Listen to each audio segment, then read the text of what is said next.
Hey everybody, it's Matt from endsickness.org. Today I'm going to be talking about how SIBO is often caused by protozoan infections, not just bacterial infections and fungal infections. So I'm going to go over my story, my battle with SIBO, candidiasis, etc., how I had 7 different bacterial infections, systemic candida, all that, and later found out I had a protozoan that was probably driving the majority of the symptoms. So we're going to talk about how parasites can be the driving factor behind your SIBO symptoms. When SIBO is resistant to different antibiotics and all the things you've tried, it could be because there is a parasite that has not been isolated on labs that is driving the actual issue. We'll talk about how hard it is to isolate parasites on labs, on gut microbiome or stool tests. We're going to also talk about how you could beat SIBO but still have symptoms. You could have no bacterial infections present, but still be sick after you had SIBO. What would be the reason of that? Obviously, some other type of infection. And now I'm going to go over the main points and address some of the topics that we discussed. So first, let me discuss my story. I was originally I was on antibiotics for about 4 years and 5 years or so, and got really sick after I stopped the antibiotics. Over the time, my stomach was hurting worse and worse, but I just thought it was because of what I was eating, or I thought it was normal because I didn't know any better.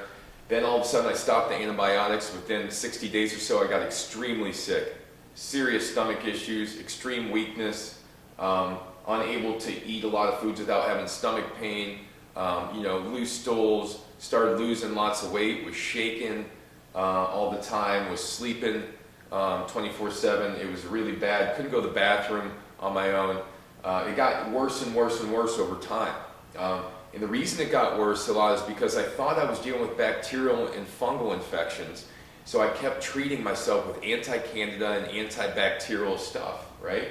So I did a stool analysis with the doctor, showed up I had 7 different bacterial infections that were overgrown, pathogenic bacterial infections, and I had systemic candida, or candida through the roof on this stool analysis. So the theory behind my symptoms was that the bacteria and the fungi were actually causing the symptoms, right? And I later found out that that was not the issue, okay? So I tried to treat it over and over with various bacterial, antibacterials, antifungals, did not work. I spent over $100,000 plus on supplements to lead to me being sicker and losing more weight and being more reactive. Did not understand that parasites may be the actual key factor until about 6 years into this battle. Then eventually I came up with this theory based on reading that my symptoms were based on a parasite that was in my liver or my gallbladder, because the symptoms of amoebiasis, or having an amoeba in your liver, were nearly the same as what I was dealing with. So I came up with this theory and this concept that maybe if I flushed my liver the night before a stool test, that the parasite would show up if it was in my liver, right? So I actually did that. I did a Hulda Clark liver flush in the night before my stool analysis, and the next day collected the stool. Sure enough, came back. Wasn't just bacterial and fungal infections anymore, ladies and gentlemen. It was Dientomoeba fragilis, a protozoan infection that has been known to cause lots of stomach issues, and it was through the roof on the test. But it was unable to be isolated. Those 3 prior tests, I could not actually see the parasite in the lab, and it led me to think that I had bacterial and fungal issues, so I treated those, like I said. So the only reason I was able to isolate this parasite on the lab was because I did the liver flush the night before, and that's where the cysts were forming in the liver and the biliary tract. So I want to emphasize that parasites are extremely hard to isolate on labs. If you do, you got lucky, okay?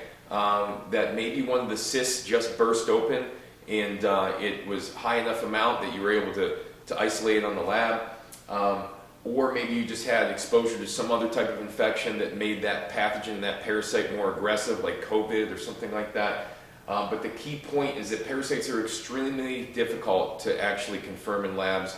It's because they don't ferment. They aren't able to be recognized on the same level as bacteria and fungus because they do not ferment like those. So you can't culture them in labs as easily, okay? So key point I want to mention here is I beat SIBO symptoms well before I got completely better. My bacterial issues became a lot less in my stool, to a point where it was negated after the raw colostrum. The candida levels were extremely low after the raw colostrum. Big time game changer, along with other things that I did. But I beat SIBO well before I beat the protozoan infection. So I want to emphasize that bacterial infections are typically there because there's some other issue going on, okay? It's not just the bacterial infection that's causing you issues, especially if you have food sensitivities, if you have allergy responses, mast cell-like responses. That is typically driven by parasitic infections. It's not driven by bacterial infections in most cases.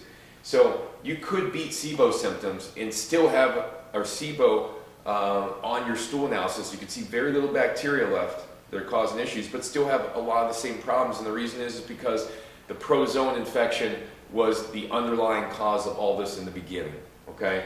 And until you actually calm down the immune response, you focus on doing the things that would make it a less hospitable environment for the protozoa, you're not going to have lasting success. In my experience, the best thing to do was to focus on mast cell modulating techniques, like taking various supplements that all calm the immune system down, making sure I removed all the irritants in my diet, because parasites thrive off of immune instability, off of allergic reactivity. That allows them to thrive, allows them to hide in the inflammation, evade the immune system, etc. So key points to remember. In my story, I had several different bacterial infections in Candida, was extremely sick. Even after I got these tests done and showed that the bacterial levels, the Candida levels were next to none, I was still sick, right? And the only way that I found that I had a parasite was by doing the liver flush the night before the stool analysis, and it came up through the roof for this parasite.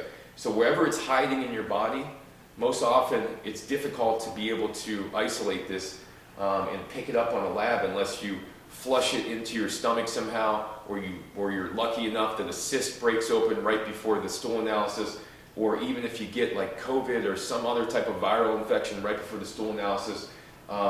You want to bring these things out, draw them out before the stool analysis. You can't just eat low carbs and eat healthy food and all that, and then just take the stool test and just hope to find all the bad guys, right?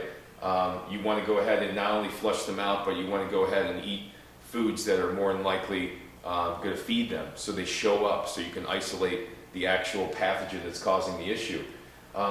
It is very difficult to access these on labs, to find them on labs. So just because they're not on your stool analysis or your lab doesn't mean there isn't a protozoan or a parasite driving the issue. In my opinion, at least 2 out of 3 times, if not more, you have a protozoan infection that's driving the symptoms or causing the actual bacterial imbalance, the SIBO imbalance, to exist.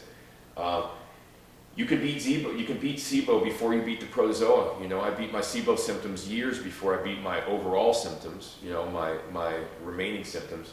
So the key is not to focus so much on the bacterial and the fungal stuff, because you'll take all these antibacterials, antifungals, they'll wipe out your gut microbiome, and they'll make you even more stable, make the protozoan infection even more aggressive, which will make your whole bacterial and fungal system balance out of whack all over again, make your gut microbiome inflamed and cause you a lot of issues. So just want to mention these points. If you're struggling with SIBO, remember, it's not always bacterial infections that are causing the issue. It doesn't mean more antibiotics, more oil of oregano, more antimicrobials.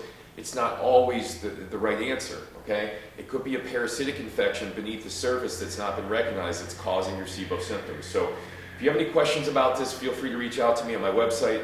It's endsickness.org. You could also add your questions in the comments. And please note, this is not to be misconstrued as medical advice. This is for educational purposes only. This is based on my personal experience I've had with my clients, my daughter, the scientific data I've come across. So thanks for watching, everybody, and hope you enjoyed the video.